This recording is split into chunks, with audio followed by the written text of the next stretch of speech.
পঞ্চায়েত সদস্যের গ্রেফতারি নিয়ে ফের পুলিশের বিরুদ্ধে বিস্ফোরক রফিকুর। এনডিপিএস এর অভিযোগ, বিধায়কের উত্তর 24 পরগনা রামডাঙ্গা বিধানসভার তৃণমূল কংগ্রেস বিধায়ক রফিকুর রহমান ফের পুলিশের বিরুদ্ধে বিস্ফোরক অভিযোগ করলেন।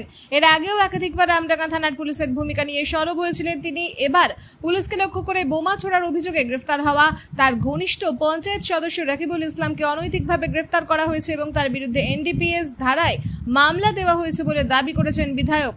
জানা গিয়েছে, গত বছর শেষের দিকে পুলিশকে লক্ষ্য করে বোমাবাজির অভিযোগে দীর্ঘদিন পলাতক থাকার পর অবশেষে ধরা পড়েছেন আমডাঙ্গা খুড়িগাছি পঞ্চায়েতের সদস্য রাকিবুল ইসলাম, যিনি বিধায়ক রফিকুর রহমানের ঘনিষ্ঠ হিসেবে পরিচিত।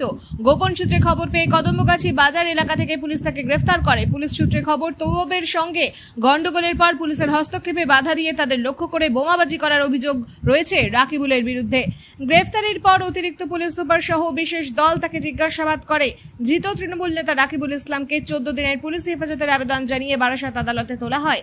এই গ্রেফতারিকে কেন্দ্র করেই ফের পুলিশের বিরুদ্ধে ক্ষোভ উগরে দিয়েছেন বিধায়ক রফিকুর রহমান। শোনেন, রাকিবুলের নামে কেস ছিল একটা, গ্রেপ্তার করেছে, ঠিক আছে, মানে এটা অনৈতিক বলবো না, সে কোর্ট বিচার করবে। কিন্তু ওর নামে যে এনডিপিএসটা দিয়েছে পুরোপুরি ইন্টেনশন অনৈতিক ভাবে। বোধহয় গ্রাম পঞ্চায়েতের সমস্ত মানুষকে জিজ্ঞাসা করলে সব ওর সম্বন্ধে বলবে। অত্যন্ত ভদ্র নম্র ছেলে, খুব ভালো ছেলে, শিক্ষিত ছেলে, নিজে গ্রাজুয়েট ছিল। আমি বললাম সে প্রশ্ন উত্তর নেই, সে উত্তর মানুষ একদিন দেবে যদি সুযোগ পায়। আমার বিরুদ্ধে ছিল এর আগে দত্ত ছিল, সেই দত্ত ও অনৈতিক লোক ছিল, ওর বিরুদ্ধে আমরা মিছিল করেছিলাম। আর কোনো পুলিশ অফিসার আমার বিরুদ্ধে ছিল না। আমি যা বললাম আপনি এবার ক্যালকুলেশন করে না,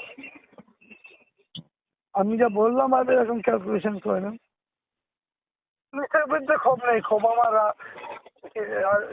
নাম কি? হ্যালো, রাজকুমার। রাজকুমার স্যার হ্যাঁ, অনৈতিক কাজকর্ম করে বেড়াচ্ছে। আমি পরে আপনাকে বলবো।